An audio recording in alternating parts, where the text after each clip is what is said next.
Greetings one and all, my name is Lancer and welcome back once again to Fate Zero. We will be covering episodes 12 and 13 today. And last time on, whew, boy, as I keep stewing on and thinking about it, for right now in Fate Zero, it is my favorite episode. But I do have to stop and sort of remember, there's still a whole half of this series left. We had the Grail dialogue last time, the Banquet of Kings, Iskandar, Saber, and Archer, the King of Knights, the King of Conquerors, and the King of Heroes. All sitting down and discussing what it truly means to be a king, and Iskandar getting pretty angry at Saber for how she has chosen to be a king. Because as we discussed last time, Saber, after all that, she's definitely not the king of knights. She's more the king of chivalry, which, in Iskandar and Gilgamesh's eyes, is not the way to be a king. And of course, the way we ended off last time was Iskandar not only saying how you should be a king, but demonstrating it. Because once all the assassins sent by Kirei and Tokuyomi descended upon them, he unleashed his reality marble, the Ionian Hetiroi. Iskandar's entire army, which is an army of servants, and yeah, Assassin was wiped off the face of the earth. Again, Iskandar did all that with his massive mic drop and then was just like, Saber, I no longer recognize you as a king. Peace. And of course, Archer giving his own twisted, manipulative way of being like, you know what, don't listen to him. I want you to pursue your goals and suffer for it because I love seeing your twisted face in pain. One of the best Fate Zero episodes ever. And honestly, just anime episodes ever, because it's an entire episode for the most part that's just dialogue. That was the past. Now we look to the future as we go into episodes 12 and 13, the last two episodes of Season 1 of Fate Zero. And what will those episodes hold? Well, I guess we'll just have to find out as we get right into the episodes. What of Ryder's noble phantasm? Equal to that of Gilgamesh's Gate of Babylon. Equal. In other words, too powerful to be given a rank. Yeah, that's the thing that's kind of cool about Fate Zero. I forgot to talk about when they were all fighting was the servants, like their stats, like they have ranks. It's all based on obviously like strength, defense, agility, magical ability, luck, and noble phantasm. Normally it ranks from S to F in terms of what those can be, but there is a level beyond S, which is EX. Safe to say that Ryder's Ionian Hetiroi is an EX Noble Phantasm. I don't remember if it actually is. It's just one of those cool details, just how the servants have stats and whatnot. Without this new knowledge and unprepared, we would not have been able to defend ourselves against him. But now you know. Don't tell Cainith that he almost had that servant and then Ryder had that power. Thank you for your fine work as a master. And Kirei's out now, technically. It is my belief that last night's attack involved all of the existing assassins. Forgot that Kiritsugu just wasn't there for that whole thing last episode. Man's gotta eat. Karya. The master appears undefended. An easy target. Yeah. Powerful servant. We've seen Karya twice this season. He was very prominent in the first episode, and then he just was non-existent until like episode 5, and then episode 10, but I skipped episode 10, but... Lord Almalloy should have been removed from battle already, but Lancer still remains. I'm quite concerned about the Ionian Hetiroi that Maya reported. Yeah. It's kind of a soft recap episode. His ambush at the Fuyuki Hyatt, his attack in the Einsburn Forest. Both actions defy explanation. Of course it all fits. Assuming he was after me. Kirei Kotomine, who are you? I love these little scenes, them just talking about each other. Ah, yes. It seems I've found another form of pleasure.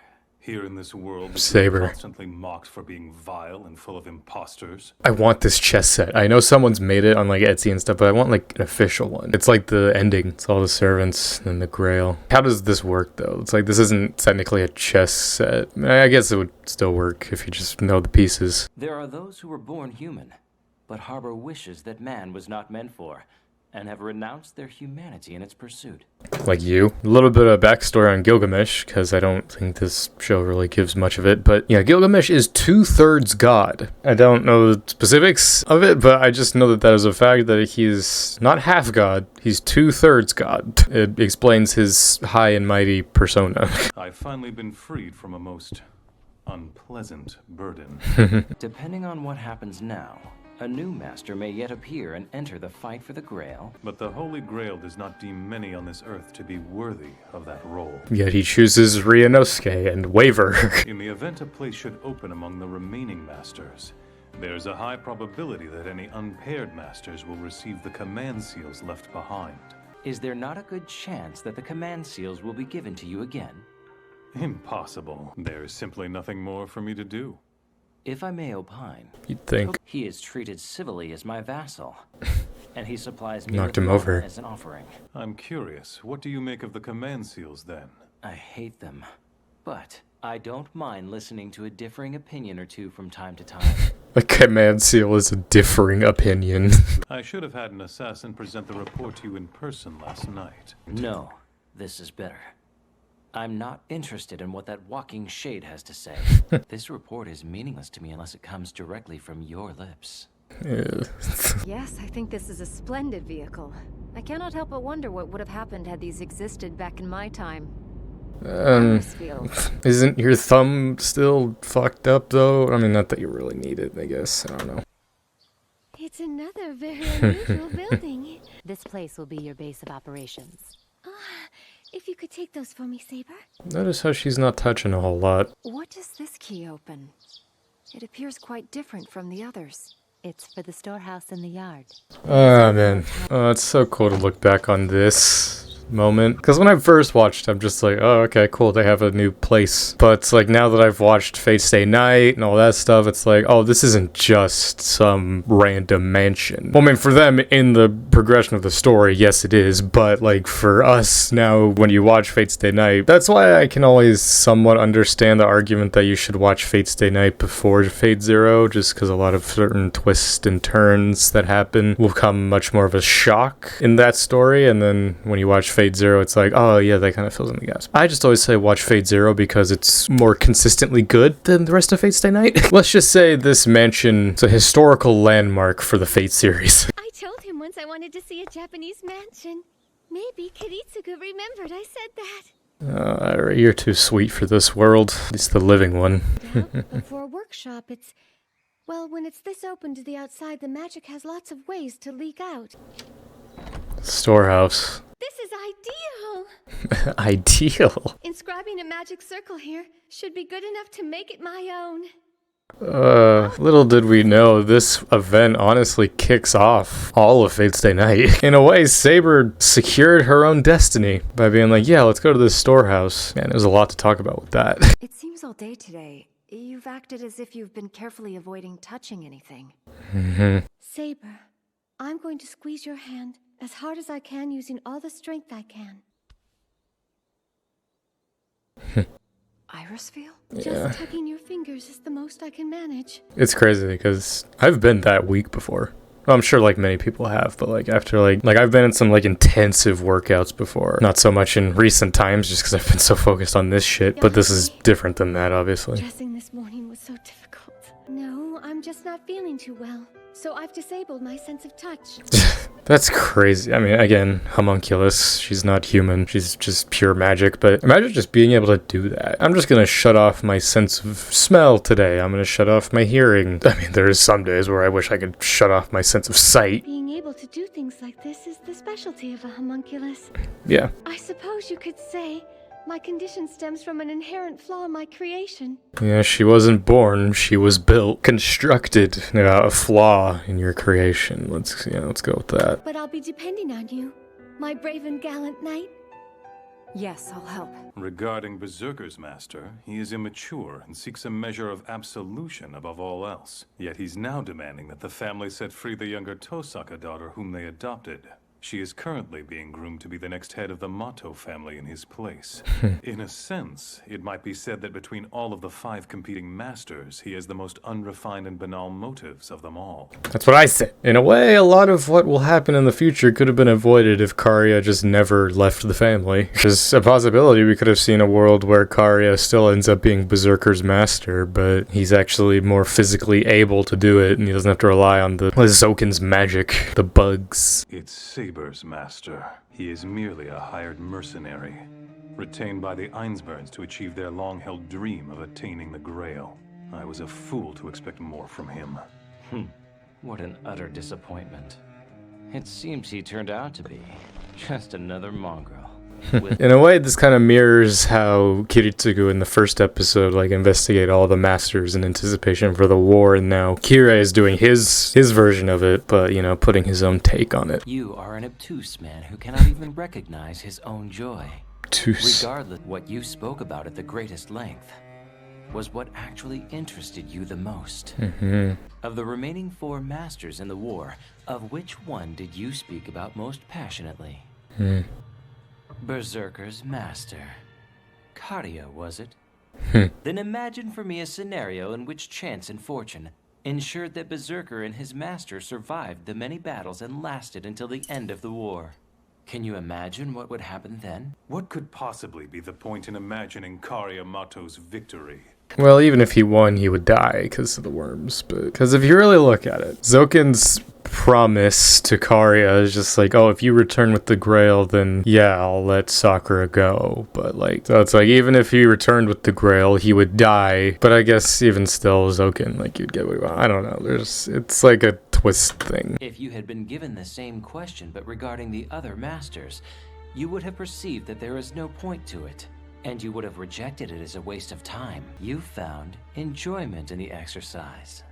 Celebrate, Kirei. Yorokobe Shonen. I love the scenes between these two. I love that so much progresses each time they talk. We're seeing Gilgamesh's way of being a king, in a way. That manipulation to get what he wants. To show his followers, in a way, what they want. That idea is just like, you talked about Karia in great detail. Almost as if you enjoyed the mental exercise. It's like, oh, it's so good. I love these scenes. His tortured life is nothing but an endless string of suffering and tragedy.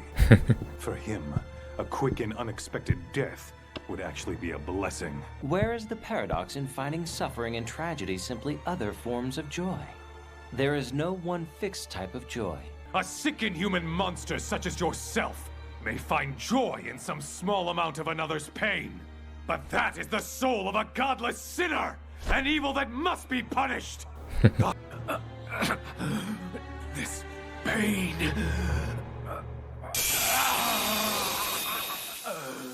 He's been chosen again. Oh, that was great acting from Crispin Freeman, too. Again, that's why I love him. It's like the most emotion we've ever seen from Kirei, which again makes sense for, again, the Grail. It's like you have a wish, whether you know it or not. It appears that the Holy Grail still expects much more from Kirei Kotomine in this war. Nice little detail there. The assassin master is now stood back up. Archer's master is tipped over. So you claim that since I do not know my desire, I should use the wish-granting device as a means to learn what it is? That means that I will have ruthlessly betrayed my own teacher and mentor. Then you will need to have a strong servant on your side to fight for you. Of course, before any of that, you must steal a new servant for yourself. One already summoned and controlled by one of the other masters. No, I won't say it. Everything from this point forward is up to you. Do it all exactly as you desire. Oh, man. That is the true meaning of pleasure, and joy will lead you to happiness. Joy to the world. That there is no longer any need to hesitate. 90 hours. Dude, holy crap. I had a lot more to talk about in this episode than I thought. The scenes between those two are some of the best. I mean, it's what sets up a lot, but I love that him just grabbing the Archer piece and just being like, no, I'm not gonna say it. It's up to you. You fill in the blanks. It's those kind of scenes where it's like, those scenes could easily be like a couple minutes, just so quick. But no, Fate Zero, it takes the time. It fleshes it out. Because I mean, before Fate Zero was ever made, like in Fate Stay Night, there's a couple references to certain events, obviously, that we later will see in Fate Zero. Without seeing Fate Zero, you kind of get a rough understanding of what the story was. Going into adapting and actually creating the story, like I love that they introduce characters that like you never really heard of, but it's still builds upon established lore. And just scenes like this where it's just like, huh, that fits amazingly well. Fate Zero, literally, it's the balance of amazing action, but at the same time, it's those clashes of the ideologies and also the twisting of characters. There's more scenes of just people talking than really fighting. That's why I see the whole series as a collective just package of amazing shit. It's because you don't have the punch of a lot of the amazing action and later deaths in this series without the amazing character building and moments like these. And it's just phenomenal. Like, I'll say it for the remainder of the series and for the rest of my life. It's the best show ever. Episode 13. Okay, Anus. Servant dream. What is a servant dream about, though? Why are we going into town? No reason. Change of scenery, that's all. The joy of window shopping in a foreign land is every bit as wonderful as the thrilling joy of battle. I feel really bad for the countries that got themselves invaded for a stupid reason like that. You sound like you actually saw something like that happen. I mean, that's what you did in life. Invaded country. It's just for the thrill of it. Oh yeah, their base got burned. What kind of inhuman monster would do something like this? Oh, the irony. So whatever they break, we should just make another? Is that it? Precisely so! Your understanding of important matters is your best virtue. Understanding. We were just having way too much fun, and so God decided to punish us. Listen carefully to what I say to you now, Ryunosuke. God does not punish humans ever! He simply toys with them cruelly! Yeah, he has his opinions about God. There's still a God, right? Why ever would you think that? You who are without faith and have never in your life known a miracle. It's possible God loves humanity? What do you mean? He's head over heels. I can't believe this shit. These two are giving each other enlightened experiences about God. That's why I love the show. It delves into themes and shit that you would never expect. Especially from these two. Oh, that's marvelous! Truly, you are the insightful bearer of a brilliant and important new philosophy. His vicious ways finally make sense to me now. Very well. We will show the author of this wicked world, who hides up in heaven, that God is not the only one here who knows what entertainment is. I love the contrast of jumping from those two to these two. No conquering, Ryder, and no plundering either. Huh? If you want something, then pay for it with this money! Back in my day, Macedonian etiquette was the mark of a man of culture and palaces everywhere. I think you followed it.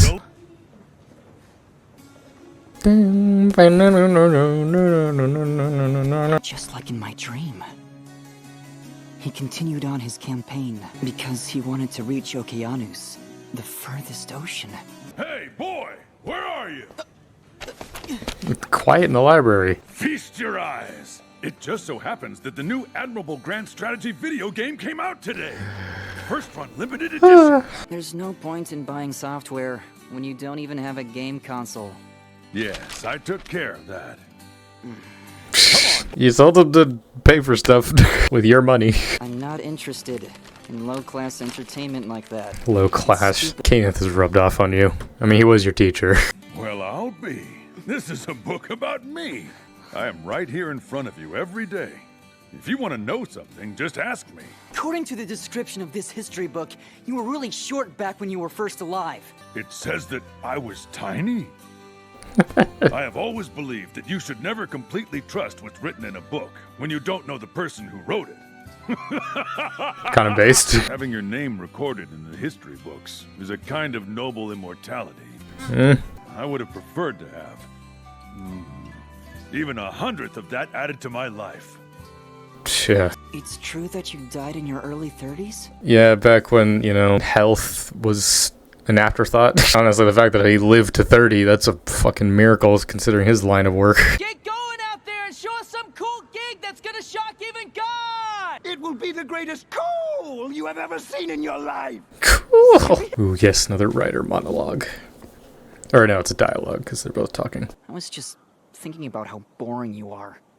What, you were? With a servant like you who's practically guaranteed to win, I couldn't take pride in winning the Grail. It would have been a lot better for both of us if my pact had been with Assassin instead of you. I don't think that would have worked out for you at all. Yeah. I think by now you'd be Deceased. Well, that's fine. Deceased. That's the reason why I decided to join the Grail War. Well, you also were just chosen. Nobody said that the Holy Grail War would be the single most important event of your entire life. There will be others. When the day finally arrives that you find a way to live that you can truly be proud of. Oh, it's such a good scene. You will be forced into your own grand battle. Thought he was gonna hug him. You see, you're looking at the real enemy that I'm facing. Try to draw a picture of the two of us standing alongside this enemy. Draw it so you can tell the difference in our sizes. Wait, what do you mean? That's impossible, right? That is exactly why I'm excited. The weakest and the smallest. That's just perfect. With a body tinier than a poppy seed, I will someday overtake and even surpass the entire world. I love this man so much. Is who your master is makes no difference? Oh my god, shut the fuck up, Waiver. That miserable, complaining nature of yours is a sign that somewhere inside you is a conqueror. No matter, and yet, in spite of that, you still struggle to reach heights greater than you could ever begin to imagine. Not a compliment. You're making fun of me. Indeed, boy. Face it, you are a stubborn and incorrigible idiot. Just like me. Like they say, glory lies beyond the horizon. Back Hell in the yeah. world that I wanted to see Okeanos with my own eyes.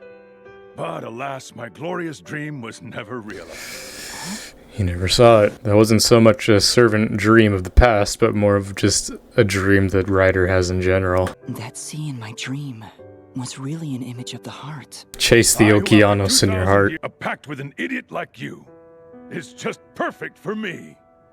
Best bros for life, man. The river. I feel it. Castor. If I can defeat Castor, I can regain one of the bonds with Lancer that I lost. Bonds, not command seal. I'll be by your side. You mustn't, madam. You do not understand military matters as Master Kenneth does. Woman. Fight the battle freely and without any regret. I am in your debt. Yeet. I hope you'll grant me a smile, Lancer. Just look her in the eyes. Castor is in the process of casting some incredible magic. Castor's in the process of casting. Greetings and welcome, Holy Virgin. I am incredibly overjoyed that we find ourselves together again. And now, once again, we raise the blood-soaked flag of salvation!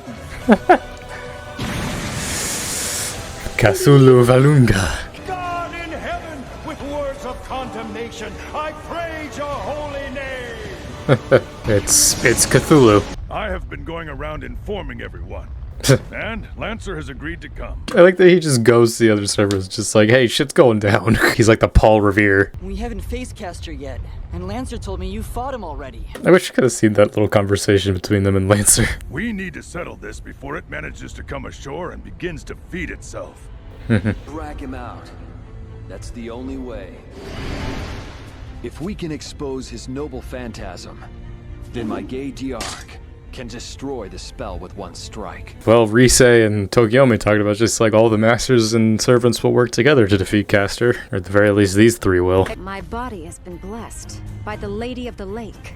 Water cannot stop me, however many fathoms deep it may be. Fathoms below. We're ending this season with the song that started it.